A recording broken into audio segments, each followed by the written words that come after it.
In my entire Pokemon career, there have only been 2 games that I was never able to beat as a kid. 2 games that left me stumped because of my inability to read. 2 games I never thought I'd get my hands on because of ridiculously high online prices. Well, somehow, I managed to secure my hands on one. So how does Pokemon Colosseum hold up now that I can make it past the first couple hours of the game? Well, let's see. As usual, I'm going to recap the story first and leave the review timestamped below. Probably. We pick up in the Ore region. Wait a sec, don't these games always open with a professor lecturing me about the world of Pokemon? What's going on here?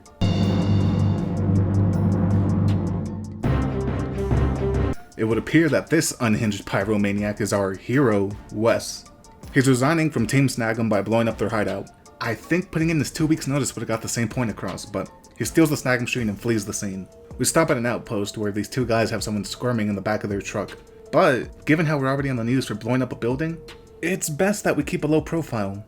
So we travel towards Phoenix City, where we run into them again, and we're required to accidentally stop a kidnapping, rescuing Rui in the process. She has no money, no Pokemon, and no items. She's more of a spectator really and forces us to take care of her. Wes has only been a free man for 20 minutes and he's already been entrapped. We head to the mayor's house and see Riku. He clearly has other matters to attend to. My best guess is a duel with a talking mouse.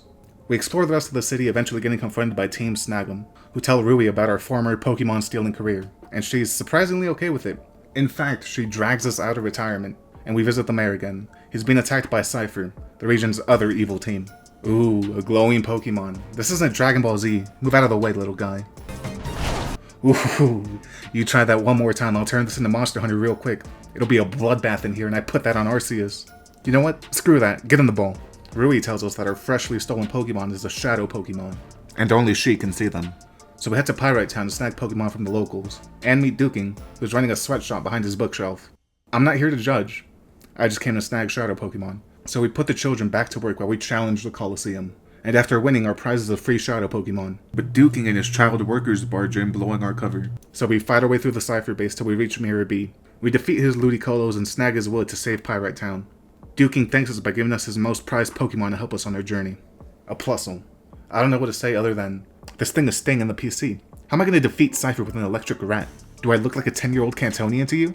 We go onwards to a gate village, where Rui's grandparents Aegon and Bella live. Aegon tells us to meet him at the Relic Stone.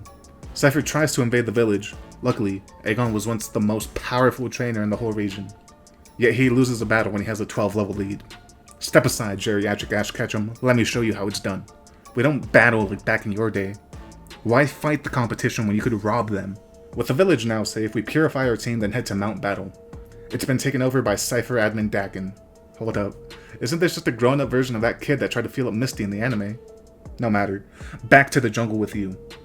We go to the underground, an even more rundown city under Pyrite Town, where we gather up the local children. They're 10 years old. That's an adult in this universe. They need to contribute to society, so we force them to help in the fight against Cypher. Speaking of which, we confront the next admin, Venus. She's running an all-female team with a tract, and I've got a full sausage party. Keep it in your pants, boys, we've got a mission to complete. After a hard-fought battle, we sneak into the Cypher lab. Oh, how horrifying, the building's under lockdown. We're trapped with no way out. So we leave to the nearest Pokemon Center, heal up, and then continue till we find Admin Ein, who brags about the superiority of the Shadow Pokemon he created, and battles us with his singular Shadow Pokemon. We check in with our child spies who tell us about the Railgum Tower, Cypher's new headquarters, because the best way to remain inconspicuous as a crime organization is to build a Sky Needle in the middle of the desert. We have to fight all the admins once again, so we send Dakin to live back in the Safari Zone with the Mankeys. Ein gets embarrassed so bad he dyes his hair, moves regions, changes his name and his field of study. Mayor B retires from Pokemon battling, and leans into becoming a full-time Michael Jackson impersonator. And Venus learns that the only force stronger than a man's attraction to women is a man's attraction to other men. That's not how I wanted that to come out. You see, the bond between a man and his We come face to face with Riku again. Apparently he's calling himself Nazcor now. He's also the head of Cypher. We reach the top of Railgum Tower, where we have to fight a gauntlet of the toughest trainers from all across the Ore region. I'm talking Bodybuilder Jomos, Rider Dallin, Dark-type Hunter Zoro. This won't be easy. Espeon, please, my precious baby boy. I raised you from an egg. Please finish this. That Torkoal is one shot. I knew I should have abandoned you at the nearest Pokemon Center after you hatched from the egg. We battle Nazcor in the most one-sided fight I've had all game. He only managed to give my Flygon a love tap. It turns out he wasn't Cypher's head, he was more of a mascot. The true leader of Cypher is the mayor of Phoenix City, who hasn't been relevant since the beginning of the game. This just goes to show that even in Pokemon, the politicians can't be trusted. We face Evis and the ultimate shadow Pokemon, a Tyranitar. 3/4 of the admins had legendaries. He couldn't get himself a Shadow Groudon or Kyogre? They're literally on the cover despite not being in the game. After Evis's defeat, he tries escaping, but a Ho-Oh appears sending down a fire blast, launching the helicopter into the stands, causing hundreds of bystanders to die painful, fiery deaths. But those civilians were a worthy sacrifice, because Cypher has been disbanded, and Wes and Rui flee the region before they can get charged with 48 counts of Grand Theft Pokemon. While I was getting footage for this game, I was watching a bunch of videos on it, and all these different YouTubers are saying things like, oh, the late game is so hard, you're underleveled for all of it, and all these other things. I thought to myself, it's a Pokemon game. I've beaten every one from Fire Red all the way up to Violet. They're light work and this one won't be any different. I wish I could go back in time to a few days ago and slap my past self for thinking that. The last few hours of this game were some of the most stressful of my Pokemon career. Now, I played this game when I was a kid, and by played I mean, I'd make it to the first visit to Pyrite Town before I'd get stuck. I couldn't read, so I didn't know what to do. By the time I learned how, my older brother had already sold both this game and Gale of Darkness. So making this video was my chance at redemption, to finally go back and beat one of the two games that deluded me for most of my life. And the first half was just like any other Pokemon game, breezing through almost everything with a handful of feints here and there.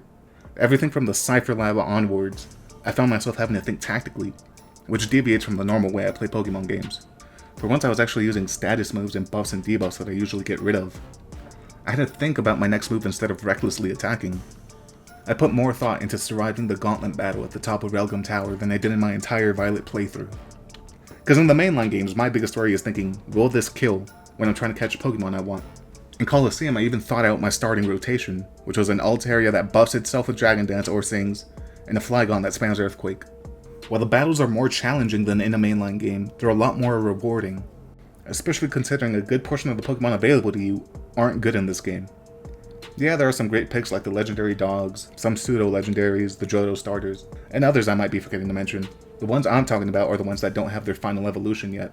I saw Gligar and thought, oh cool, I could evolve it into Gliscor, I've never used one of those before. Oh right, it doesn't evolve in this gen. Oh Mischievous, I need ghost coverage, and Miss Magius didn't exist yet. Nearly a fourth of the Shadow Pokemon available to you don't get an evolution till Diamond and Pearl. While they might be good early game, you'll quickly need a replacement.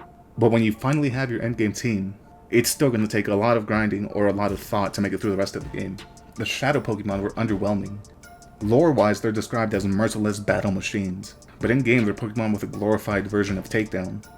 The only fear-inducing they're doing is when I'm trying to catch one at low HP and it goes for Shadow Rush. A huge aspect that I think this game does better than the mainline games is the cities. In the mainline game, you'll have a couple standout areas.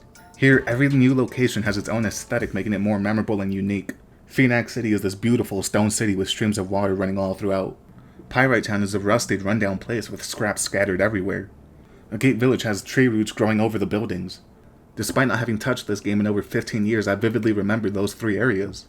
The level design is one of the reasons I have fond memories of this game. The other is that Wes is one of my favorite protagonists.